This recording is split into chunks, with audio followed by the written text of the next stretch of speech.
Alright, ladies and gentlemen, welcome to TDG's episode of 6.84 patch analysis. We haven't done one of these in a while, so we might be a bit rusty, but it should be good. So joining me today would be Dark Purpose. It's Carlos, our friend who picked up Dota early this year, and he's now very much into the scene. And, of course, my fellow podcaster, Cedric, who brags about his 5k MMR, and yeah, so he's gonna give us a bit more insight, I guess, on a different tier on this patch. I mean, it's not even live yet on the actual it's not live yet on the actual game itself, so there's no way of us accurately saying really insights on the patch. So we're just gonna go with our experience, especially of our own local scene here in Australia. So yeah, I'm gonna join them on chat now, and here we go. Alright, so introduce yourselves, guys. Well, ladies first. No, I've done myself. Thank you.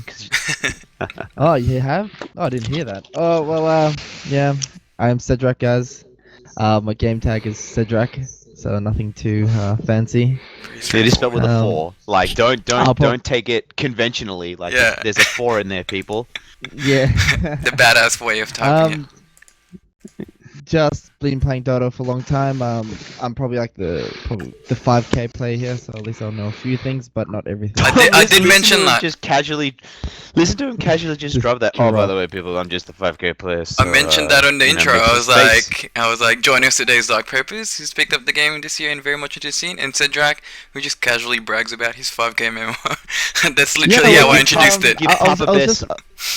I was just wondering if there's like a certain theme, like, because we're all from different parts of Dota. We came at different times. Yeah, exactly. Guess it makes it more interesting.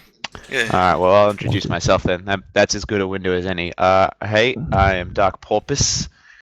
Yes, that's a joke on Dark Purpose, but I just think Porpoise is funny looking. I started playing Dota very, very recently. Was it like September last year? August, October last year? Somewhere around then. And I have since been consumed by the game as everyone else is when they start this game. Really enjoying the pro scene recently, and learning a lot, I must say. Learning a lot. And apparently there's a lot more to learn. Yeah. So to speak. Oh man. I didn't have internet for November till January, so I'm still catching up on 6.83, and then now I've got 6.84 going. So yeah, hopefully we'll break it down today in something more digestible. Oh, we ain't breaking anything down. Yeah, we ain't gonna break anything. Like this, there's so much in this patch. Like, even if we did like a 5-hour stream, I don't even think we could like cover everything that's been put into it. There's a lot. There's a lot of changes and implications. You know, why waste time? Let's get started, I guess. Yeah, the thing about it that stands out to me the most is it's not the big changes, but the many little changes that will affect the whole game. Oh yeah, general. absolutely. So That's a very ice froggian way of patching up, you know, of patches that he's done. Like there's apart from 6.83 and the sort of rubber band effect that was introduced then, like he's really into like the small, slight changes that, you know, impact the game a lot. So he's keeping to that pattern. Exactly. I love how you know very deep what Ice Frog is these days. I think you out of everyone else like learned the game really quickly. I think it's because me out of everyone else is the most. When I get into something, I get into something, you know? Oh, like, yeah. For example, I met my current wife in grade 6 and was so into her that I was determined to marry her. And hey, here I am. Success. Dota 2, just the same. This game is all-consuming. You've had that goal covered. Taken. So. And now Dota, like, marriage done. Next one's Dota 2, alright? It's a literal list. What about you? Maybe before we get into the specifics, maybe we should just talk about just like general feels about this patch? Yeah. Like Cedric, what's your vibes coming out of this? Well, the general feel, because the biggest thing last patch was, all a lot of people were complaining about, was the one, comeback mechanics, and two, breaking high ground. Yeah, that's one of the big ones. And so, what they did is they try to make it more diverse, so that they're going for more viable push strats early. And I Yep. think you're initially going to find some really broken push strats. Yes. As well as they're bringing back the rat. So Yeah, there's that's a what I was lot gonna of say. rat Nature, potential like in Nature's this Prophet, patch. Yep. especially. He's I coming think back.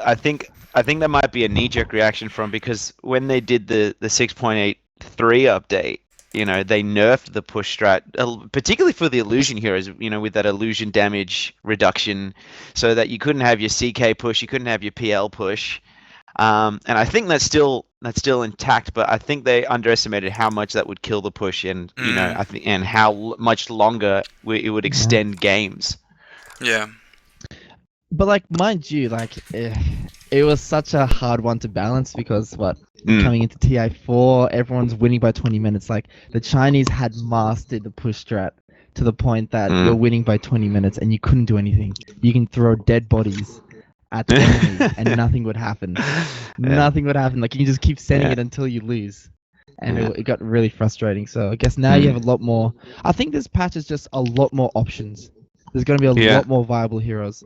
Yeah. I think for me, my general vibe from the patch is that the strict structure of 5, 4, 3, 2, 1 positions is going to be shaken up a bit, and we're going to really see an increase of gold and sort of power coming into supports. Which I, you know, as a well, I used to play support. Now I play a lot more carry, but after this patch, I'm a lot more excited to play support again. Like, I want to get back in the support wagon. Yeah. I think look, what is really cool, but like if you see like all the new items that are coming out, I think this is gonna give so much more to supports. Exactly. In the sense that, okay, so usually when you play supports, there's usually like a really overpowered build. Like one time used to be everyone got 4 staffs. Now everyone's getting Yules. But now this time there's like 6 or 7 different items, or 8 different items where supports can go. Like, just be very situational. If you you heard it here first. People, like, if you're a support player, there is a lot to be excited about in this patch. A lot to be excited about, I think.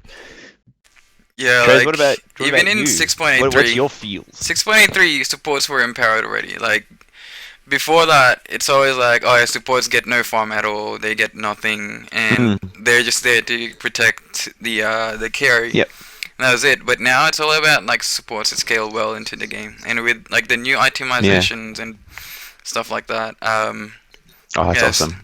Support, like, I don't know, like how it's gonna go, because now it feels like there's no roll 1, 2, 3, 4, 5. It's just like, that's what I was saying. I think. Well, I was thinking that what's interesting is that, like, with these items that have been released in this patch, like, we're gonna have a lot more supports be able to scale well into the late game. It's like you said, like 6.83. Like, I was playing a lot of support, you know, in that change, and like even just a simple change of bounty runes made the role of support 10 times more interesting, because then it's like, should I get the bounty rune, should I hang around here, do I need a stack, there was so much more choices. Now with these items, I don't feel like supports will be as irrelevant as you sort of push past that 45-minute mark. As Darth was pointing out, like 6.83, like it was already a big buff to supports. You would have in the professional scene, like usually the 5th person getting all the stuff, all like the wards, and the 4th person always getting like a 20 or 80-minute blink on the line, and then they're getting items, 4 staff by 25, ags by probably 35, 40, because of how efficient supports can farm or get gold. So that's just helping a lot. And if you notice, and you'll pick up on it, they've nerfed a bit of the farming, definitely. ability for more killing ability. Yeah, maybe that's as good as part of it to start going through these notes. I think DQ. Now that we've brought up the farming stuff, let's crack into the document.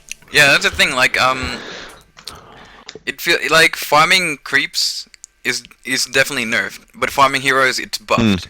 Like, all around the table. Yeah.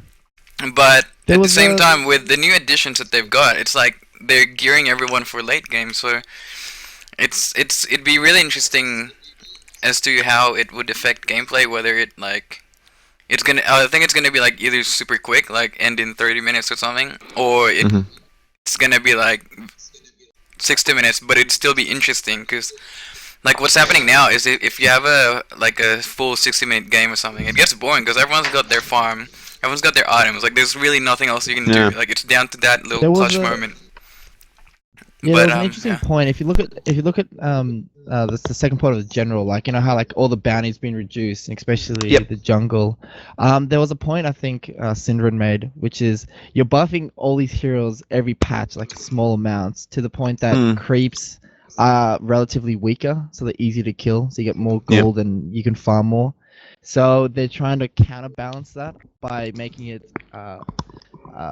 they worth less, and so Yeah. it gives incentives to fight Yeah. more. I mean, like still you Yeah. get money Yes. from gold, but like Yes. you're not gonna stay in the jungle like all the time.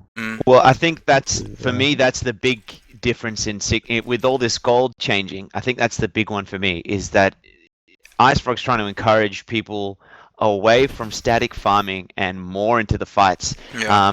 And particularly if we look at this point here where it says reduce the direct hero last hit bounty by 100 and instead redistributes that gold into AoE gold. So basically, even just you're encouraged a lot more now to 2-3 man gank, and it's definitely going to pay off more than rather just sort of having 1 or 2 heroes staying back to farm a lane or farm the jungle. It's going to be. I think it's going to promote a much more aggressive style of play. And it's like you said, DQ. You're either going to have really short games or sort of really long games. But like you said, when we get into the items, I think really long games are still going to be very interesting, and they're not going to be sort of landlocked. Yeah. Like it reaches its limit when people reach their 6 slots. But now you've got those consumable items, which we're gonna cover later on, which essentially People are gives now you more. referring to it as the 7th slot. Mm. Yeah. The permanent Which 7th is very slot. cool. Which is pretty cool. I want to talk about why I think this is such a really good buff to supports and why we're going to lose maybe a little bit of this 5-to-1 position structure, which is this point here where it says AoE bonus gold is now distributed on relative net worth amongst heroes involved in the killing. Yeah. And also the AoE bonus gold given is Yeah, this increased too. and decreased depending on so what, bottom line is when you crunch the maths, if you kill a high, position, high level, high bounty, you're gonna get more gold. Yeah, And much more. interestingly enough, if you're a support and you're less farmed and under-leveled, you will get more gold, but you'll also give less gold. Yeah.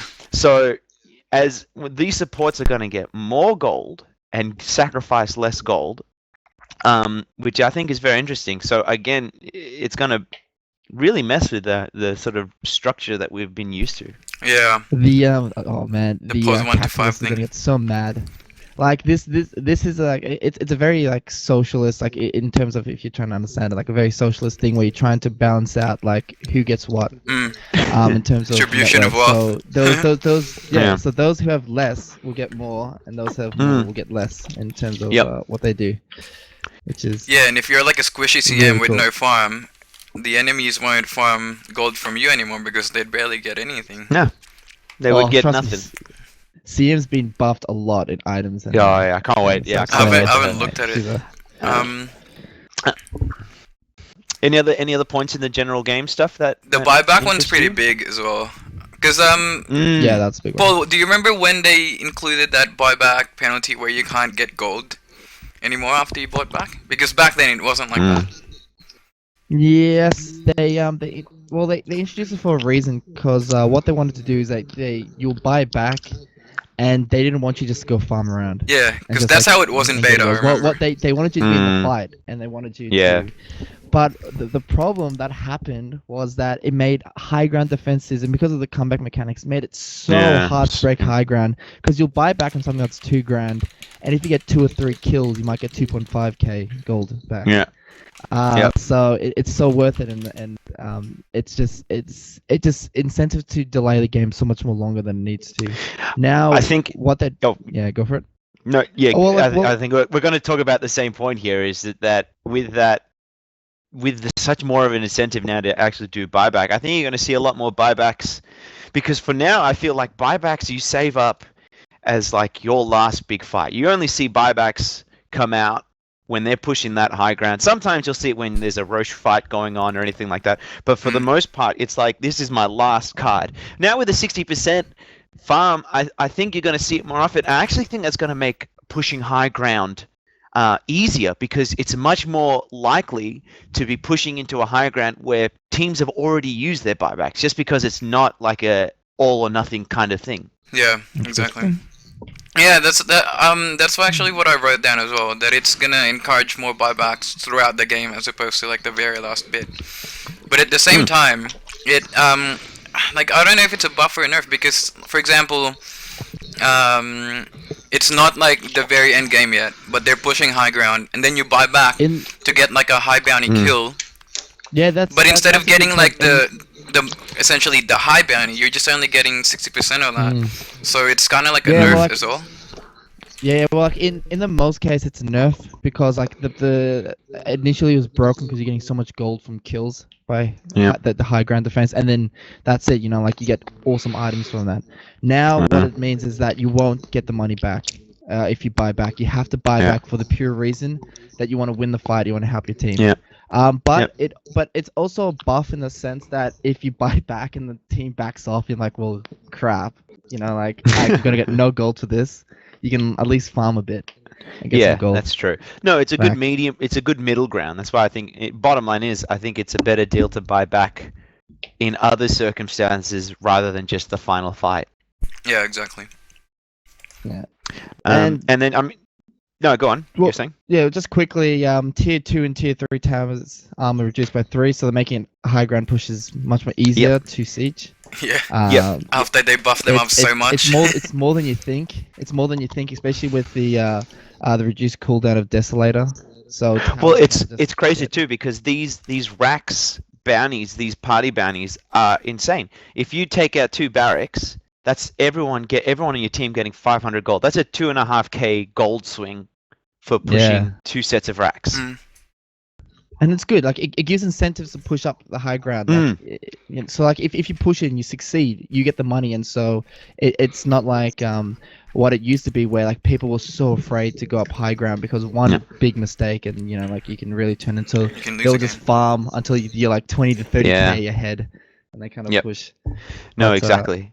I agree. Well, I think this is a hint that we are wanting to see, and it's much better off to see aggressive games where we put more on the line, like bigger risk and bigger reward, which, you know, is smart, because if you look at like Dota 2's unique usages per month, like we're about to hit the 11 million mark, and I think IceFrog's trying to find new ways to make this game much more interesting to spectate. Oh, definitely. Well, like the worst thing you want to see is like someone just farming non-stop, and then like nothing's happening. I mean, there's only so much sort of like speculation that the commentators can talk about. Like it gets to a point where it's like, oh, I just want to see a farm. I want to see a fight, guys. Like, so I think this is like that's a that 2,500 gold swing. That's a massive incentive to push high ground. And to really, and exactly, the earlier you push high ground, the bigger that gold swing is you're going to feel that impact. And especially now with you get extra creeps a lot earlier now. Like it doesn't look like much, but the melee creeps spawn 2.5 minutes earlier, and it comes every 15 minutes now instead of 17:30. And the range and siege creep, they come half an hour. I mean, not half an hour. Half a minute earlier. Which that's more, one extra more lane. More creeps, more everything. Yeah. It's a bit of a nerf. I mean, it's a bit of a fix for the Radiant lanes, because Radiant laning phase is always like so much better than Dar. So now on the off lane, so Radiant off lane, the creeps actually meet a lot closer. So that's a fix that needed to happen earlier. Like it's just so much advantage being on the Radiant side. What this might be a tad bit different because I know people had a bit of What I'm guessing from the creeps number, it's slightly closer to the Dire safe lane was, as an offlaner, people I enjoyed the Dire safe lane better than the Radiant safe lane, just because you can pull the creeps back much more. I think the it's a last lot patch he easier. fixed It's it a up. lot easier to do that. Yeah. If So you're- now it makes it harder a bit more to Dire offlane, essentially. Two things I want to talk about, I think, and like, unless you guys want to talk about something else, No, go for it. is one, I was watching this thing. If you look at the following abilities, no longer ignore units classified as ancients. If you saw, there was a Necro with Heartstopper Aura doing ancients and Roshan at the same time. Oh. Damn. So That's gonna be a quick fix. No, that's gonna be a possibly, fix for but sure. like the other way, it's so slow. You just have one guy come in, like. Just stand guess there. that's true. And he just finishes it off. You walk in, one hit it. That's just true. Take the Aegis and walk I away. guess that's true. Yeah. But, Well, that's all funny. that work. But That's gold. But like I was just because like it's what's great like when patches first come out is that you want to watch I'll keep my tabs on the Dota 2 Reddit because you want to watch all the broken mechanics that come out, Yeah. like the one with the life stealer and with the morphs ultimate where you can actually have like a 5 bomb and they call it the tactical nuke. You can have 5 people in one, and you can just, and you can use Storm to just jump in anywhere and just blow up. They call it the tactical nuke and some other abilities like that. No, but I mean that's exciting. That's the best. To me, that's the best time about a yeah. patch is when people come like use the game mechanics to get just some of the most ridiculous stuff. It's fun. It's come fun into to it. watch. It's fun. It's good stuff. The couple other of thing I small. want to talk about. Yep. Well, the one thing I want to talk about is that they reworked the item silencing and passive disabling behavior. So, Yes. Yeah. That's what I want to talk about as well. So Very if you interesting wanna stuff. Bring it up, go. Yeah. Well, I mean, like for me, silence no longer disables invisibility. Big indirect nerf to silencer, and no longer a good counter for those invis heroes. I think as Great well. to Ricky. Yeah. Oh yeah, Ricky, 2 thumbs up. You just walk around Oh, like Richard, sounds the ulti. yeah. You just like, oh shit. Mm. I'm just standing here awkwardly. But Yeah, I think this change makes sense. Yeah, in that regard. And then looking at Hex no longer breaking your passives. I like that's a classy nerf to Lion, I think, which he's been getting played a lot. That's a really classy nerf to Lion. it's also a buff to butterfly or like invasion heroes, just because like it was kind of getting tedious because like you have evasion, but there's a few abilities that gets rid of it, like Hex, which like every game you have a Lion or someone who buys Hex, and then someone gets an MKB if you buy a butterfly, so it kind of just mutes the butterfly or mutes the evasion, and it's just like it becomes useless. So That's I very guess true. this way, it like helps out with evasion heroes a bit more. There's a reason to have evasion. Couple of quality of life changes in terms of the itemization. I really like that Ring of Health and Voidstone are in the side shop. Yeah. Sorry, cool. like finally you can just build your perseverance in the side shop. God damn, that used to be that's frustrating. And I also like the moves that they've done from Secret Shop. Talisman of Evasion, Ultimate Orb, Plate Mail, all now Secret Shop items. Yeah, I think it makes sense. I think they're good choices to go there. Yeah, I think they made sense just in terms of the scale of these items. It also makes your Scardy a little trickier to get a hold of. Yeah. But I just think it makes more sense just logically. Like you have like really high expensive normal items in the secret shop, and then some of and then some of the more like the lesser cost items to the normal, like Orb of Venom was only 275, and it's with this. It's like why is that in the secret realm shop? of the secret shop with like all the 3.2k items. It just kind of felt a bit off. Yeah, no, I think it's a good move. Yeah, I do it like seems like the Sorry, I was Yeah, about go to for say, I do like the fix that they've given to runes now. So you just can't when it's at the Stand zero there. Oh, at the 0 second mark, you just stand there and hog It's it. so good. You fucks. Oh, I Yeah, should. that I was don't know if we're actually allowed to annoying. swear. Are we No, allowed to swear on Oh, this stream, DQ? I swear a lot on this stream because, like, Okay. you know, it's Australian, Well, so piss shit, fuck I that. have to. All right. Okay. fuck Get yeah! out of the let's system. do it, Get out of the boys. system, boys. All right. But that is. And I just want to get your opinion because this is sort of a little outside the patch, but bounty runes at the start of the game, should they go to carries or they should go to the supports? I think it Now depends. definitely, I think they should go to support. They should always priority one should always go to the alchemist because it's a 400 gold at the start. But Yes. other than Okay. that, Yeah. If it So if starts you with don't have an Grievous, alchemist, if you don't have an alchemist, carry or support for your Can you- bounty runes. I would have a strategy where you have like 4 of your heroes protecting both the runes and just have Alki pick it up. That's like 800 gold. Jeez, Like, that's so you have, risky. You have to defend it for your Jeez. life, but you know you can do it. Yeah, the thing that Or I if, love about that change is Grievous Greed. The name now makes so much more sense because if you pick Alki and go for that build, then yeah, it's like all or nothing, just pure So- gambling. It's like I mean like you can pick that up and then you can just buy all the support items and so the support items can get legit things like there's many Yeah. things you can do from that like you know Or you don't your have to do 800, them- yeah, or your 400 gold into your first ags, you know. oh yeah definitely like First and, of the 5. but like it gives options that's Yeah. that's what's great about it gives options and well Yeah. if we're getting straight to heroes let's get Yeah, into I mean, both yeah, of we're the starting to heroes. talk about heroes. Yeah, Let's okay. go into heroes. Yeah. I guess we're already starting to talk about the most sort of talked about one for 6.84, Alchemist. And like you said, the big ones, four times the bounty rune gold.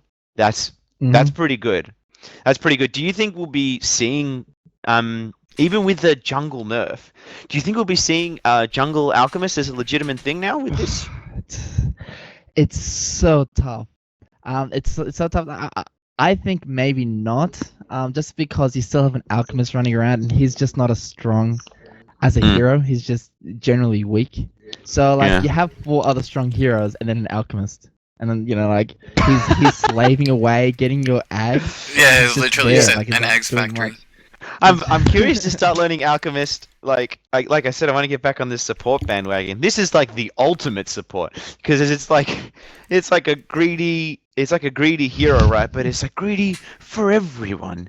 Yeah, Everyone exactly. has an scepter. It's like every and very it's Oprah like Winfrey and this right is this is like the only hero you'll have on your team where your other cores will want you to get farm. there. It's like, dude, just take the creeps. Like if The you fucking take- last hits. if you take creeps away from the alchemist, you're the dick. You're the You're asshole. exactly Everyone's against So you. I like that on the plot. Um, Interesting to see how that plays out in upcoming tournaments. And if, Yeah, if and- any teams are bold to sort of get a real alchemy okay. strategy. Look, let's realistically in the pro scene, what's gonna happen is you're not going so much gonna have a port alch, but a mid. And what you Yeah. could do, say, let's give an example. You have an alchemist mid who's farming and really fast, getting the bounties, and then you have a tiny farm with the wisp at bottom. And so what God. happened is that alch is farming so much, and